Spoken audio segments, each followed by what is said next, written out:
Video में आगे जाने से पहले मैं आप सबसे एक छोटा सा सवाल करना चाहता हूँ। आप में से ज्यादातर लोग जॉब करते होंगे या शायद उसकी तलाश में होंगे। ऐसे में अगर मैं आपसे पूछूं आपकी पर डे सैलरी कितनी होगी, आप इसका क्या जवाब देंगे? 1000, 5000 या शायद 15000? बहुत नॉर्मल बात है, क्योंकि सुबह 8-9 बजे ऑफिस के लिए निकल जाना और शाम को 6 से 7 बजे तक घर आ जाने में ज्यादा से ज्यादा कितना मिल जाएगा। लेकिन आज के इस वीडियो में हम जिस शख्स की बात करेंगे, अगर मैं उनकी पर डे सैलरी बता दूं तो आप सब भी सोचने पर मजबूर हो जाएंगे, क्योंकि उनकी एक दिन की सैलरी IIM से MBA किए हुए बंदे की 1 साल की सैलरी से भी ज्यादा है। मैं बात कर रहा हूं अजय बंगा की, जो मास्टर कार्ड के CEO रह चुके हैं, जिस दौरान उनकी सैलरी करीब 50 लाख रुपए दिन की थी।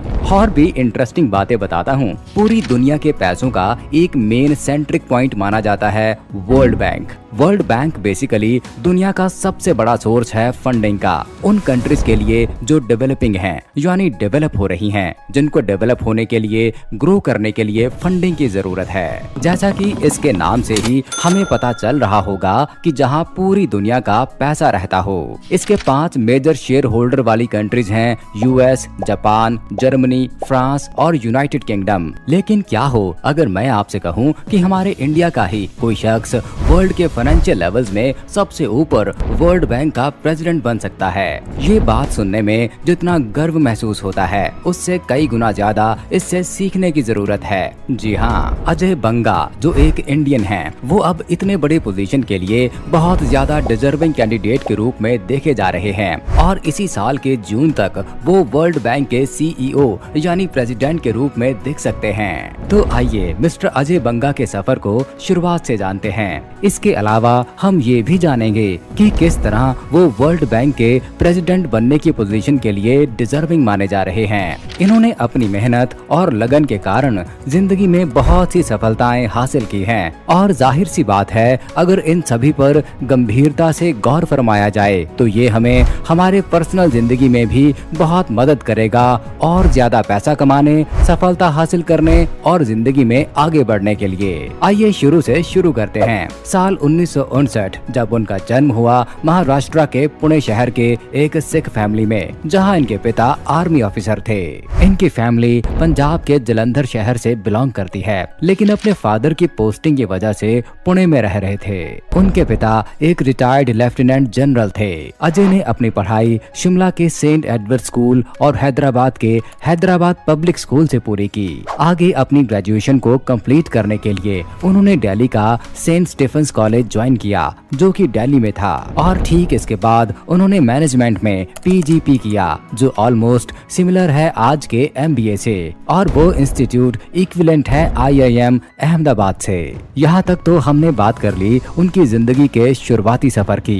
एजुकेशन उनका बेहतरीन हुआ। उनके छोटे भाई खुद एक बिजनेसमैन थे और एनवायरनमेंट भी कुछ उसी तरह का बिजनेस वाला था। तो बस फिर यहीं से शुरुआत होती है उनके बिजनेस करियर की। उन्होंने अपने करियर की शुरुआत 1981 में एक मैनेजमेंट ट्रेनी के रूप में की थी, जहां सबसे पहले उन्होंने नेस्ले में काम करना शुरू किया। इसके बाद उन्होंने कुछ और भी कंपनीज को ज्वाइन किया, जैसे पेप्सिको, जो उस वक्त अपने इंटरनेशनल फास्ट फूड फ्रेंचाइजीज जैसे पिज्जा हट और KFC को लॉन्च करने की तैयारी कर रहा था। City group 1996 to 2009। 1996 में अजय ने सिटी ग्रुप कंपनी ज्वाइन किया, जहां उन्होंने एक डेबिट कलेक्टर के तौर पर नौकरी की, जो कि उनकी ट्रेनिंग का ही एक पार्ट था। उन्होंने सिटी ग्रुप के फाइनेंशियल सिचुएशन को बहुत ऊंचा उठाया, जिससे कंपनी के एसेट्स इंक्रीज हुए, जो कंपनी के लिए बहुत फायदेमंद रहा।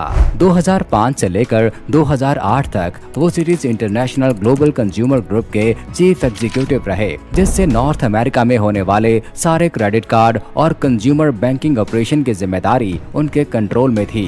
उस समय city group company micro finance sector में काफी आगे बढ़ रही थी और उनकी हर स्ट्रेटेजी काम कर रही थी। 2008 में अजय को एशियाज के सारे बैंक्स का चीफ एग्जीक्यूटिव बनाया गया। उन्होंने अपने कंट्रोल में बहुत सी चीजों को रीऑर्गेनाइज किया और सिटी ग्रुप्स के एशियन ऑपरेशंस को लीड किया। इसी साल अजय को सिटी ग्रुप की तरफ से से 10 मिलियन डॉलर्स यानी करीब 80 करोड़ रुपए का कंपनसेशन मिला और इसी साल यानी 2008 में उन्हें उस साल का सबसे हाईएस्ट पेड एग्जीक्यूटिव डिक्लेयर किया गया।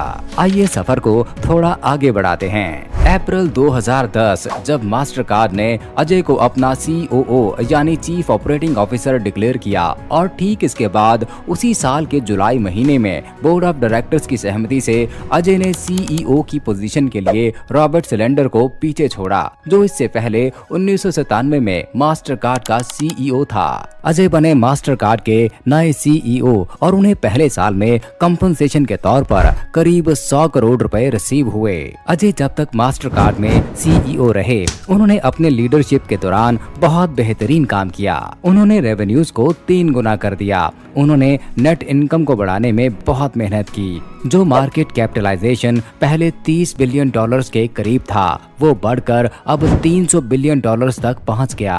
2020 में उन्होंने मास्टरकार्ड प्लेज लॉन्च किया, जो कि करीब 100 फर्म से कॉर्पोरेट इन्वेस्टमेंट्स लेकर एनवायरनमेंट पे इन्वेस्ट करेगा और पूरे वर्ल्ड में 10 करोड़ पेड़ लगाए जाएंगे। उनके इसी शानदार इनोवेशंस और नेक्स्ट लेवल ड्यूटी की वजह से इंटरनेशनल चैम्बर ऑफ कॉमर्स का चेयरमैन चुना गया। हाल ही में पिछले साल उन्हें जनरल अटलांटिक का वाइस चेयरमैन चुना गया। जिन्हें नहीं पता उन्हें बता दूं कि जनरल अटलांटिक असल में एक ग्रोथ इक्विटी कैपिटल फर्म है, जो कंपनीज को ग्रो करने के लिए फंड्स प्रोवाइड करता है और उन्हें स्ट्रेटेजिक सपोर्ट भी देता है। इंडियन गवर्नमेंट ने साल 2016 में अजय बंगा को पद्मश्री से सम्मानित किया। इसके अलावा इसी साल 23 फरवरी को अमेरिकन प्रेसिडेंट ने अजय को वर्ल्ड बैंक लीड करने के लिए नॉमिनेट किया है। जैसा कि यूएस ने इस बार वर्ल्ड बैंक के हेड के रूप में अजय बंगा को नॉमिनेट किया। इसकी भी एक वजह है कि उन्हें फाइनेंस फील्ड में दशकों का एक्सपीरियंस है। इसके अलावा उन्हें अमेरिकन सिटीजनशिप भी मिली हुई है। अगर बोर्ड ने चुन लिया तो पॉसिबल है कि अजय बंगा डेविड मालपास को रिप्लेस करके वर्ल्ड बैंक के हेड हो जाएंगे। अमेरिकन प्रेसिडेंट जो बाइडेन का कहना है कि अजय के बिजनेस करियर को देखते हुए यही लगता है कि वह वर्ल्ड बैंक को लीड करने के बहुत काबिल हैं। अजय का कहना है कि वो प्राइवेट सेक्टर में ज्यादा फंडिंग देखना चाहते हैं, जिससे ग्लोबल प्रॉब्लम्स जब कॉर्पोरेट्स को अफेक्ट करता है तो उस दौरान उन्हें उस फंडिंग से मदद मिल सके। उन्होंने ये भी कहा, बिना प्राइवेट सेक्टर के बहुत ज्यादा पैसे नहीं आएंगे, इसलिए उन्हें मजबूत रखना बहुत जरूरी है। उनके नॉमिनेशन के समय से यूएस ट्रेजरी से जुड़ी 199 मेंबर कंट्रीज ने भी उनके नॉमिनेशन को सपोर्ट किया है। इसके अलावा किसी भी कंट्री से कोई भी ऐसा चैलेंजर खड़ा नहीं दिख रहा है जो अजय को चैलेंज कर सके। कोई भी महिला वर्ल्ड बैंक के प्रेसिडेंट पोस्ट के लिए नॉमिनेट नहीं हुई है। अजय के ऑपोजिट में कोई भी कैंडिडेट नॉमिनेट नहीं हुआ है, इसलिए ये लगभग माना जा रहा है कि वर्ल्ड बैंक के अगले प्रेसिडेंट अजय बंगा ही बनेंगे। इनकी कैपेबिलिटीज को टक्कर देने वाला दूसरा कोई फिलहाल मिला ही नहीं और इसी वजह से अब वो वर्ल्ड बैंक के फॉर्मर चीफ डेविड मालपास को पीछे छोड़ते हुए बन जाएंगे प्रेसिडेंट ऑफ वर्ल्ड बैंक। कुछ इस तरह से उन्हें वर्ल्ड बैंक संभालने की जिम्मेदारी मिल सकती है। इनके बारे में पूरी तरह लगभग आप जान ही चुके होंगे और बहुत कुछ सीखने को भी मिला होगा। दोस्तों, क्या लगता है आपको, अजय वर्ल्ड बैंक लीड करने के लिए डिजर्विंग हैं या शायद नहीं? आपका जवाब कमेंट में बताइए। वीडियो पसंद आई है तो लाइक और शेयर करने के साथ साथ चैनल को भी जरूर सब्सक्राइब कर लें। इसी तरह की और भी शानदार पेशकश देखते रहने के लिए मिलते हैं अगले वीडियो में। तब तक अपना ख्याल रखें।